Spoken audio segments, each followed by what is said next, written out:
Hey everybody, welcome to Intelligent Image. I'm going to be making more laid-back technical tutorials as Patreon exclusives, most of which will be available if you sign up for free. With these, I can go easier on the editing and not have to worry so much about the YouTube algorithm. I'm still going to be doing a lot on YouTube, but also join me on Patreon. If you sign up for a paid tier, you'll get extras like I'm going to be making the file I'm going to be setting up here available for download, which will be useful because I'm going to be setting up all of the finishing layers that I use in every image in Krita, and some of those are reusable, so you can just copy them and paste them into your own image. You may have seen these ending steps that I put on every image that I create in my previous videos and found they make a big difference. I think they do. So let's get into it.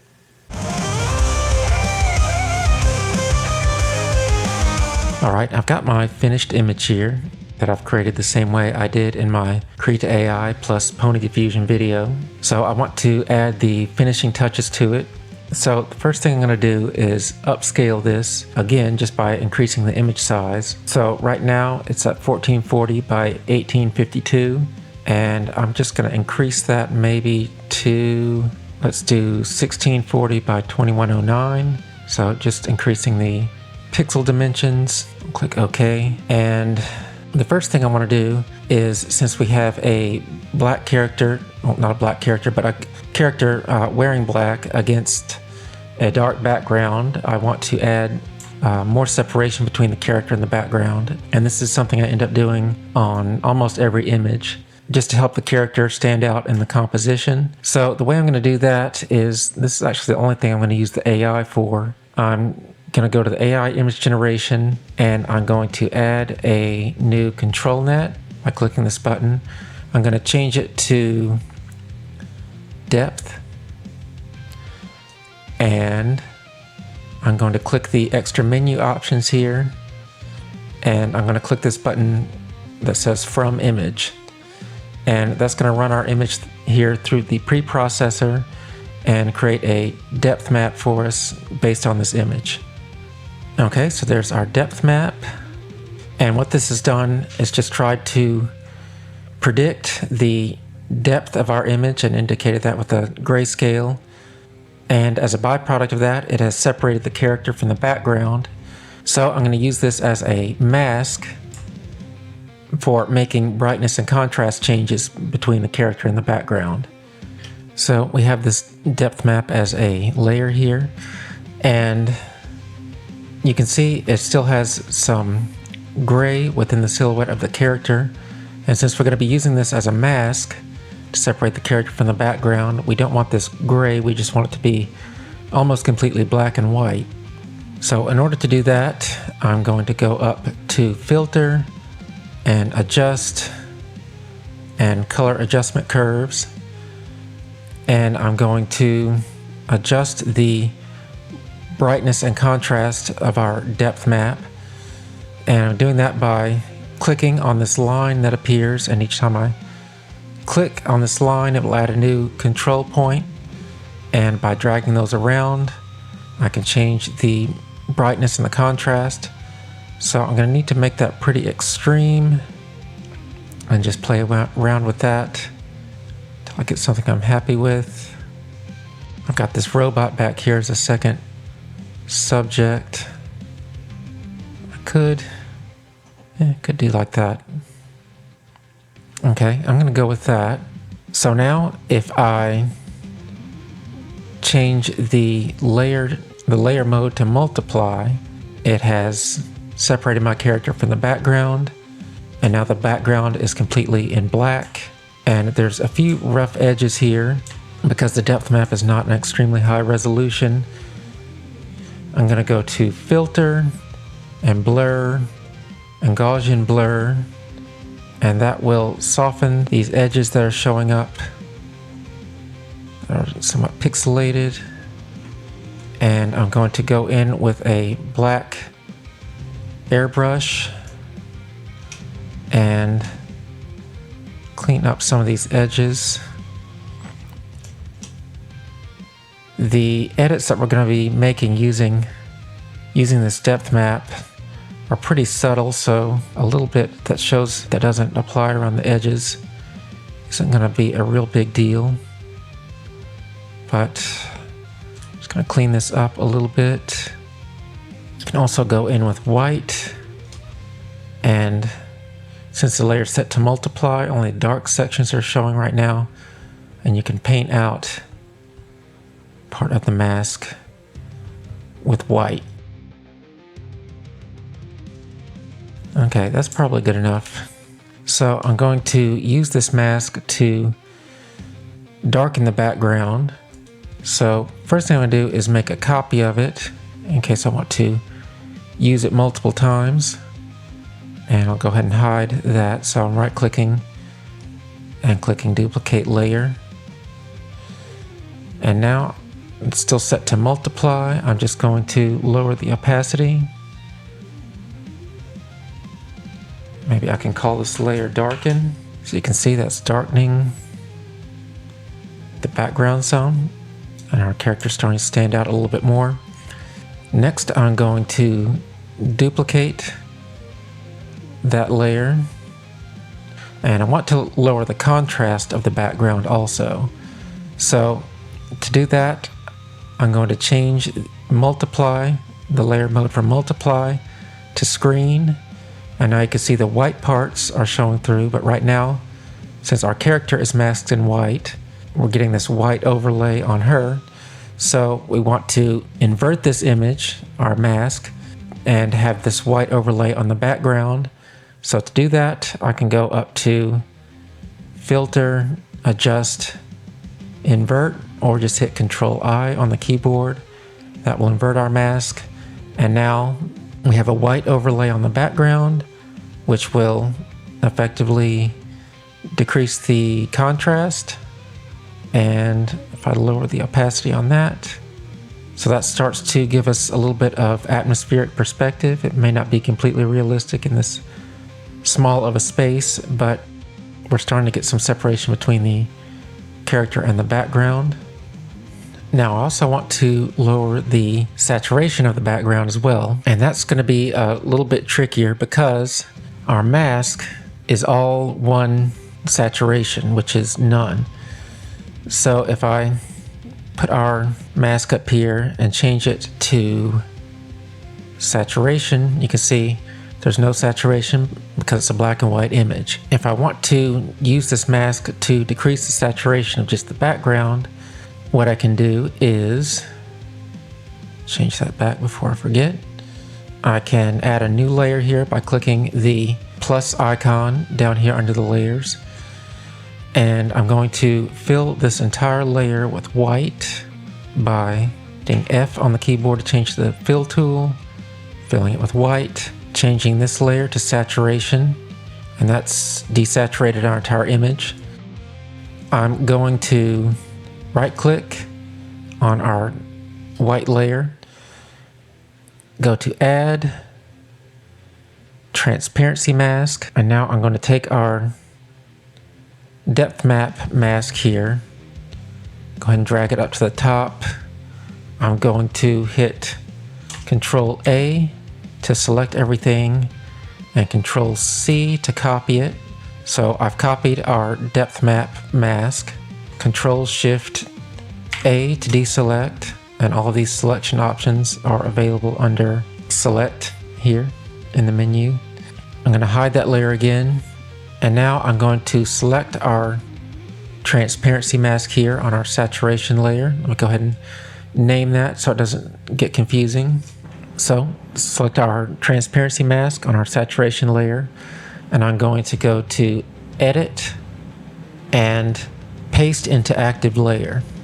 So that's pasted our depth map mask into the transparency mask of the saturation layer. And it's the inverse of what we want, because now our character's desaturated and we want that on the background. So I'm going to hit Control and I on the keyboard to invert that. And now just our background's desaturated. And if I select our saturation layer and lower the opacity, now we can desaturate the background a bit. So I think that's looking pretty good. That's all I want to do with the depth map, so I'm going to go ahead and keep this organized. Select the first layer and the last layer here, holding Shift. Click the plus icon down here, and that will group all of these into a new layer group. And you can see I've lost all of the individual blending modes of my different layers. To get that back, I need to click this little brick wall looking icon next to the layer group, and that will bypass the layer group's blending mode and use the ones for the individual layers again. So now we have all of our blending modes back. I can collapse this. Okay. Another thing I like to do is I'll add a new layer. I want to give her some makeup on her face, and I'm going to keep this pretty subtle. I'm going to set this layer to multiply. I'm going to choose a sort of deep purple color with a pretty low saturation. I'm going to use a soft airbrush and start by creating sort of a smoky effect around her eyes, keeping it on the outside of her eyes and not going around the inner corner like that. You could do that, but if you do that unintentionally, it starts to look weird. So just on the outside and the top and bottom. And I'm doing this more than I'm going to use in the end, because I can go back the layer opacity and adjust this later. So I'm not being too careful with how much I'm putting on. So still keeping it very soft around the outside, and I can use a soft eraser tool like this one to take off some if I think it's getting too harsh. Pay extra attention to the crease at the eyelid, and now I can decrease the size of my brush and do a darker line sort of as an eyeliner around the very edge of the eye. And I have some sort of pathological tendency not to zoom in, so I'm going to try and do that more for this video. So that looks a bit intense. So I'm going to lower the opacity here to where it's not really noticeable, but it makes a difference. And I think that's pretty good. Next, I'm going to enhance her blush and her lips. So I'm going to create a new layer. Set this to burn. Zoom back in on her face. Choose a deep red color, pretty dark actually, and a little bit more towards the blue than the yellow. I'm going to increase the blush on her cheeks a bit, maybe take it across the bridge of her nose. I can use the eraser if it gets too intense. Go in on her lips, so where her lips meet, increase that a bit. Maybe on the side of her lips away from the light. It's pretty good. Let's try lowering the opacity a little bit. Okay. Now I'm going to add some color and contrast adjustments. And these are the same things I do at the end for every image. So I'm going to click this arrow icon next to the plus icon here for a new layer and select Add Filter Layer. And the first thing I'm going to do is add a unsharp mask. So it's under Enhance, Unsharp Mask. And if I zoom in here, you can see I usually set the radius to around 2 and the amount to just a little over 1. And then if I need to, dial that back with the layer opacity so it's not too much, and that just sharpens all the details. That's pretty good. I'm going to do that again. Add a new filter layer, go to adjust and color adjustment, and this is the same as before. I can click, I usually add 3 control points along this line, and this will allow me to control the brightness and contrast of the image. And I may make this a little more extreme than I want. And again, adjust it with the layer opacity later. So I'm actually lowering the contrast a little bit. But usually you'll have some sort of a very gently sloped S-curve through here, going in one direction or the other. I'm gonna go with that. So I was just taking the black level up a little bit. Maybe adjust that just to do a fine adjustment. The layer opacity. Kind of like the look of that. So let's add another filter layer.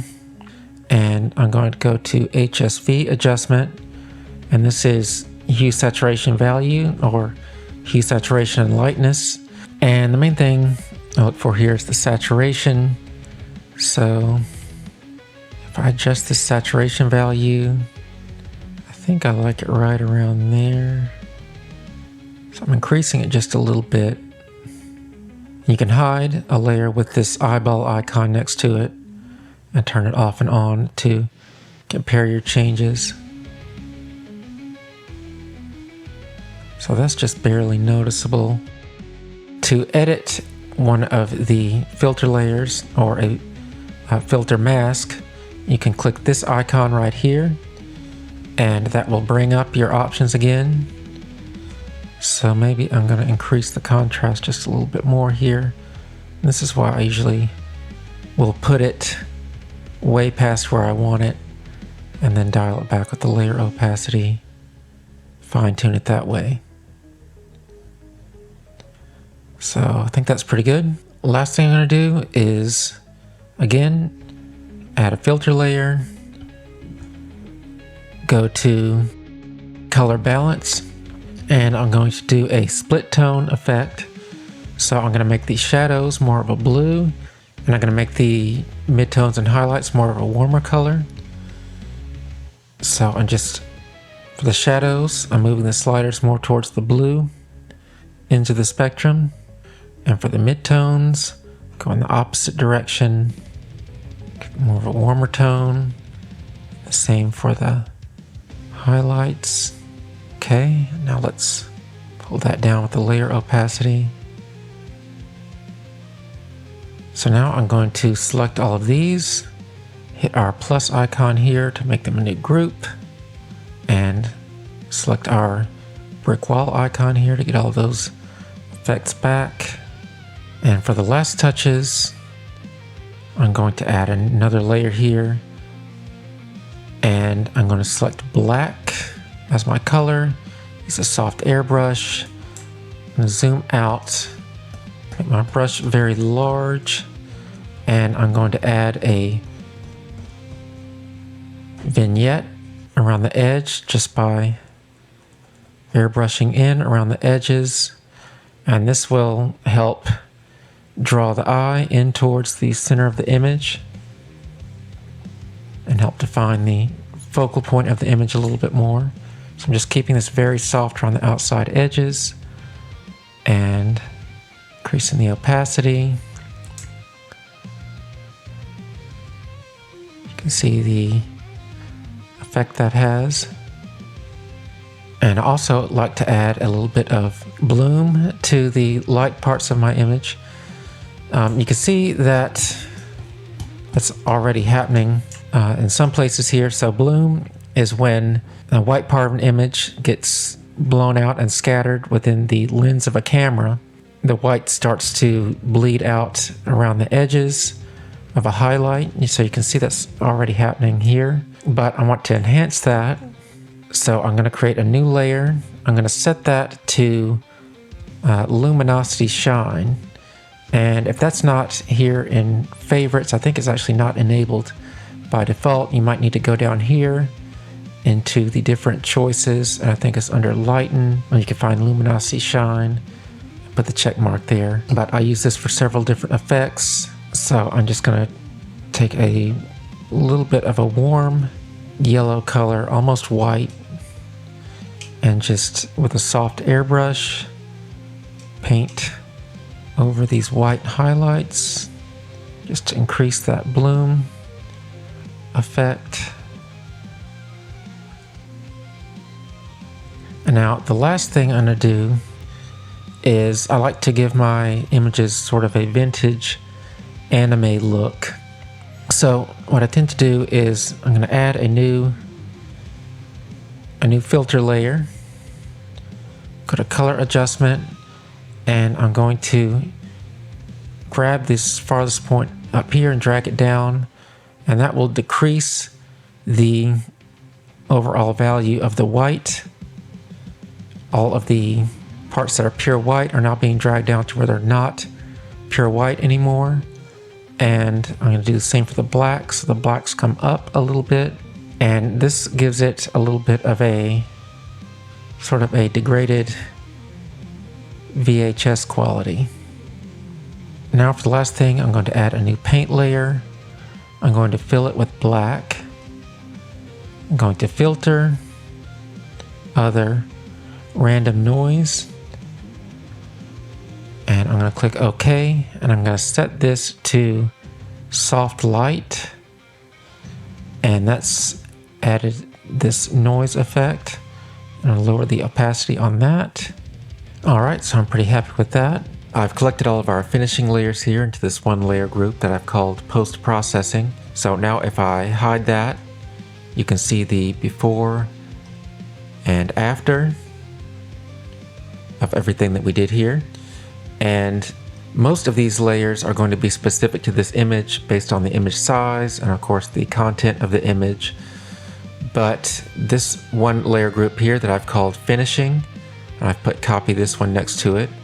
This contains all of the filter layers, the color balance, the hue, saturation, and value, the color adjustment, and the unsharp mask. And these are not specific to this image, and these can be copied and used with other images. And that's what I do, is I basically set these up once, and then I can just copy them into any new images I create, so I don't have to set them up again. So I could do that by right-clicking and copy layer, and if I open up a new image and paste it, it will paste that entire layer group. And so the way Krita works is it creates a preview of each filter layer. So it's saved those here, and we just need to get the image to update, and it can do that by hiding this group that's called finishing with the eyeball icon, and then unhiding it, and that will update all of those previews. And you can see now our finishing layers here have all taken effect on our new image. And I will need to go back and edit those and adjust them to meet the needs of our new image here. So for instance, the saturation seems high on this one now, so I can select our HSV adjustment layer here and click the layer properties icon down here, and that will open up the different properties that I can change. So I'm going to lower the saturation quite a bit, and also this image has a lot of red, so I think maybe my color balance here, especially in the highlights, maybe move that a little bit away from magenta. So maybe just adjust that a little bit, get something that looks a little better, and maybe boost the blue in the background.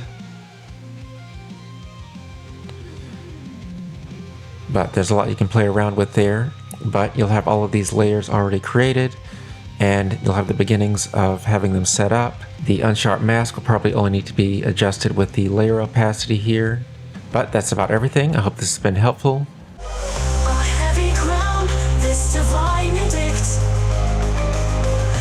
This atonement is the last cause left.